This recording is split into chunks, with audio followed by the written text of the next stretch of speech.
Ahoy! I don't watch anime, I don't care to watch anime, I don't even think I like anime. So who better to play and talk about One Piece Odyssey than me? I'm sure this is gonna be a great idea.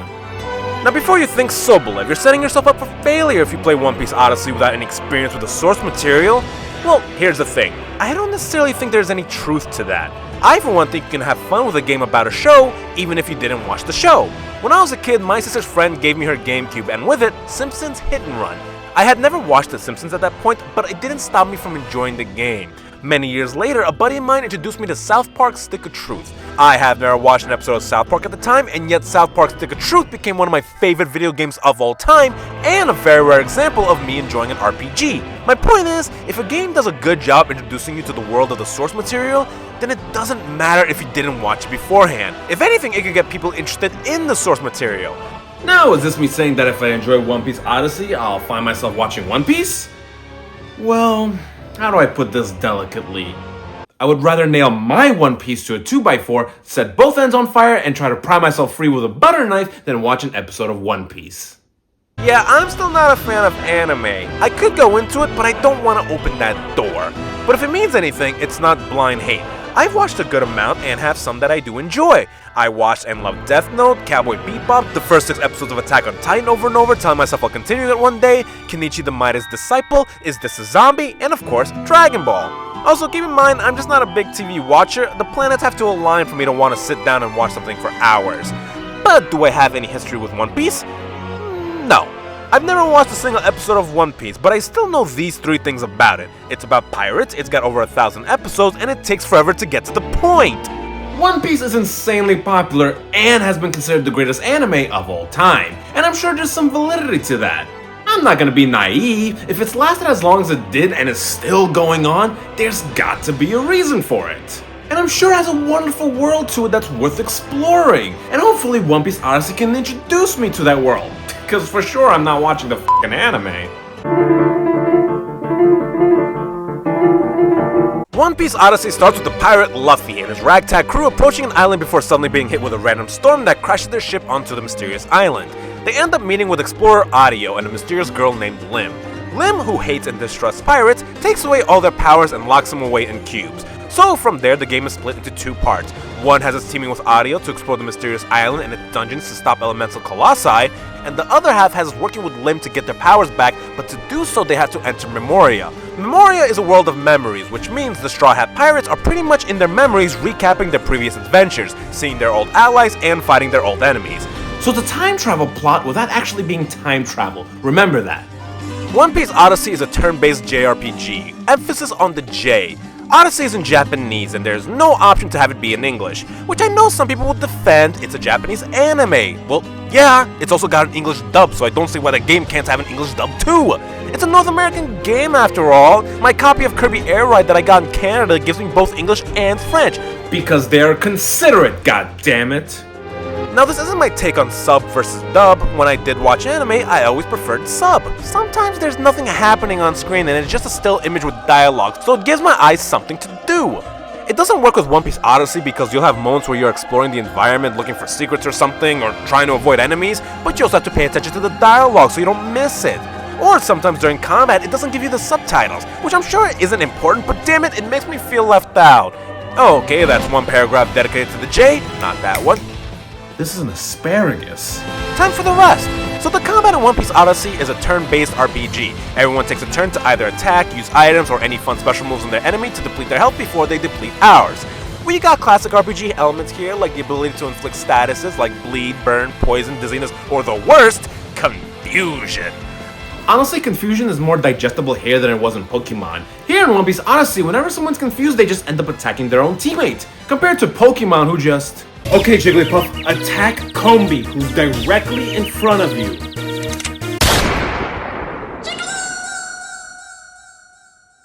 Much more digestible.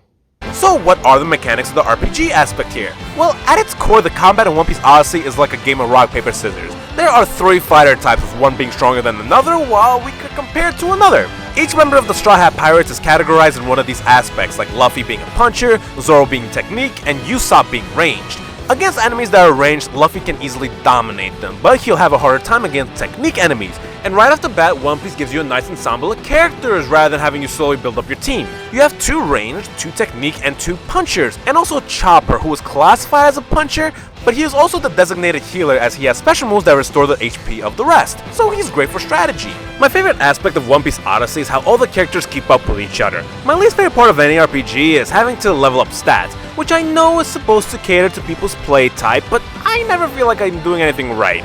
Well, One Piece Odyssey does it for me. As you progress through fights, all the characters get leveled up. Even characters you haven't used in a fight, they will be leveled up as well. So each member of the Straw Hat Pirates are equally powerful, rather than say you jack up Luffy from playing him so much that he's OP, while say Nami, who I never use, is sitting at level 5 getting one shot at every time she's on the field. And hey, let's say in story a character leaves the party for a bit and doesn't get leveled up, but don't you worry, because when they return, suddenly their level's gonna start jumping up by 2.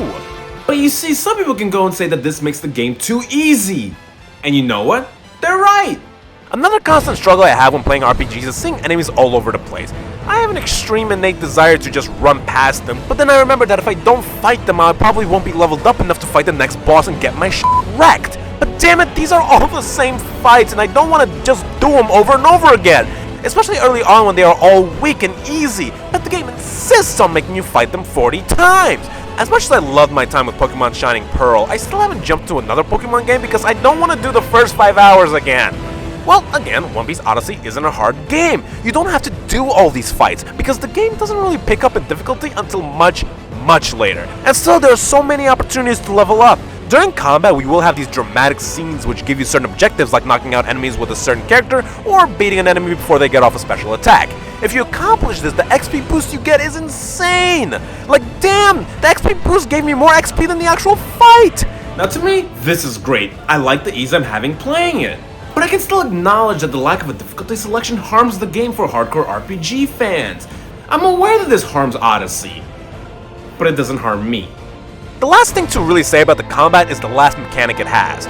So besides the rock, paper, scissors and dramatic scenes, the other main thing with Odyssey is how it lays out its fights. It's not everyone lined up in a single file taking shots at each other. The battlefield is broken up into smaller fights that we bounce around. So while Luffy is fighting this big beetle thing, Zoro's over there dealing with a handful of henchmen.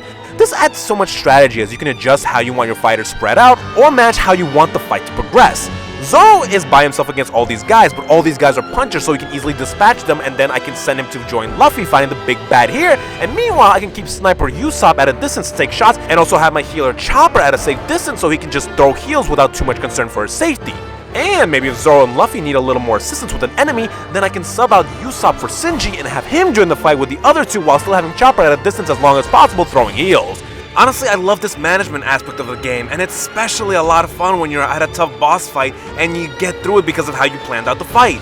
Overall, I'm very happy with the combat in One Piece Odyssey. All the special attacks too are fun to watch and are nicely animated. All the characters and personalities are fully highlighted. I especially enjoy Robin's special where she grabs her opponent's testicles and crunches them to do major damage, and anything Zoro does is badass. Plus, if you want to get through the fights faster, there is a button you can press to speed up the process, meaning it'll just fast forward through attacks and turn rolls, which I appreciate in fights that are less exciting or boss battles that get dragged out for 20 minutes. So when we are not fighting, what are we doing? Well, roaming around. Firstly, I'd like to say how great One Piece Odyssey looks. I love the visuals and all the models for the different enemies and characters. The soundtrack is pretty great too. The scenery of all the towns we get to visit are also nicely crafted. These feel like lived-in places, and I'm sure people who watch the anime would enjoy getting to explore these towns. When we roam around, we get to switch between which character we want to roam around as. The only real purpose to it is for little things, like having Chopper be able to squeeze through tight tunnels, or having Zoro slice open metal gates for us. We sometimes explore dungeons that have a few puzzles to solve, which is a nice way to break up the fight. And when we roam around, we have an option to do some side quests or take some bounties. The bounties I never cared to do because we get taxed so f***ing hard. Is this the tariffs I've been hearing about? Now, if I had to say my biggest problem with One Piece Odyssey is how it sometimes drags. The game makes you backtrack so much, it's actually insane. It will legit have you run across town, exchange 2 lines of dialogue, and then run back across town. The absolute worst was during the Alabasta Civil War arc. The game had us cross a desert. Now listen, I love me some deserts. I think having characters trek across endless seas of sand is such a great way to show their endurance. but only if it's told right. Tell us it took them forever without making us experience the forever, but just enough to sell it. Take the first God of War. When Kratos had to cross the Desert of Lost Souls to find the Temple of Pandora on the back of the Titan Kronos, it gave us a cutscene telling us it took him days, but our actual experience with it was a puzzle we had to solve, which could range from being 5 minutes to 20, depending on how much you pay attention. That was great! Or maybe Uncharted 3, when Nathan Drake crashes into a desert and had to wander it to survive. The game gave us cutscenes showing time lapses and little hints of gameplay of us wandering the desert. Also a great example of endless desert gameplay. One Piece Odyssey, on the other hand, seems fucking committed to make you feel every single grain of fucking sand in this desert.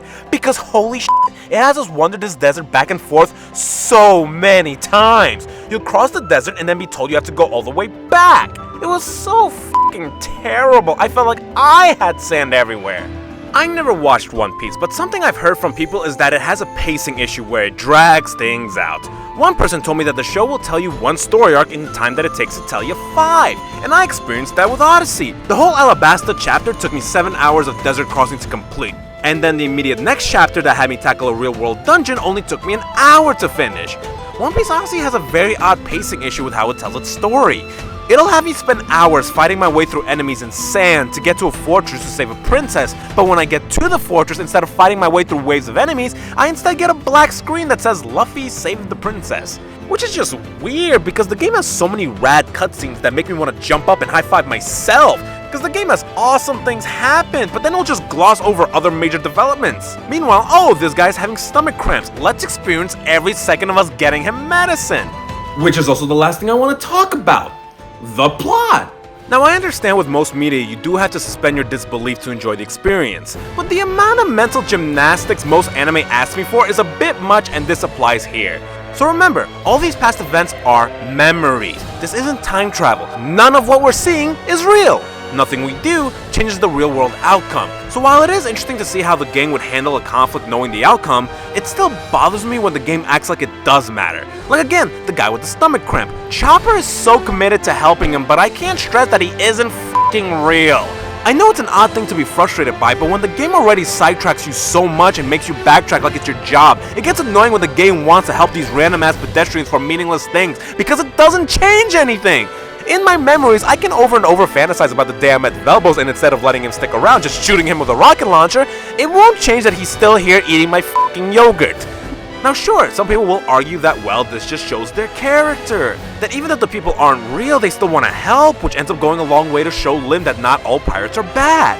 But the game seems to gloss over the fact that they aren't real sometimes. Like when the Alabasta Civil War ends, there's a moment where the princess is conflicted with her responsibility to her people or joining the crew, and the crew is hopeful that she does. The game is trying to make this an emotional moment, but I'm taken out by the semantics of the fact that she is not real. She can't come with you.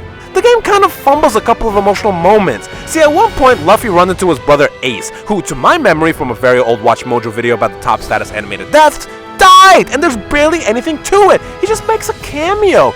It just feels so wasted. So to me, the plot is very finicky, but with most shows, movies, or games, a bad story can be saved by an incredible cast, and the charm of One Piece really shines through here. The characters are all great and carry the game through the nonsense. I especially was entertained by the beef between Shinji and Zoro, and a lot of the enemy and villain designs are so memorable. And I especially really love the Kung Fu dugongs that, no joke, I'm actually considering getting a tattoo of one of these guys. The only thing stopping me is that I don't want people to think I'm a One Piece watcher. But honestly, the one character that I wasn't impressed by was Luffy himself. He's so one-dimensional. All he ever talks about is food for 90% of the time, that it makes the few scenes where he actually says something inspirational or serious feel out of place when I'm so used to him only saying that he's hungry. Hey, I'm sorry about your dad, but will there be brisket? Oh gosh, I just opened that door, didn't I? Forget I said anything. But anyway, overall, I like One Piece Odyssey. I think it's a great title that One Piece fans can enjoy, and non-One Piece fans can too, because it is a very colorful world that's a blast to explore. Sure, the actual exploration elements leave much to be desired, but the combat is actually pretty intricate yet simple at the same time. Difficulty might be an issue for hardcore RPG fans, but for non-RPG fans, it's just right. While it's not my favorite RPG, it's 100% my favorite JRPG. I'm very glad I did this. I see the appeal that One Piece has. It's colorful, it's bright, it's lively, and it does have some solid storylines to it. The game doesn't get graphic, which I know the show does, but oh well. Do I think hardcore fans will like it? I'm sure people will enjoy the arcs that the game throws back at you and seeing how the Straw Hat Pirates and Luffy handling these conflicts, knowing what the outcome's gonna be. And for the non-fans, I think One Piece Odyssey did a great job introducing me to the world of it, and if anything gave me a basic idea of what happened in the show, while also telling a new story as well. But now the big question to ask, did it pique enough of my interest to actually watch the anime? What do you think?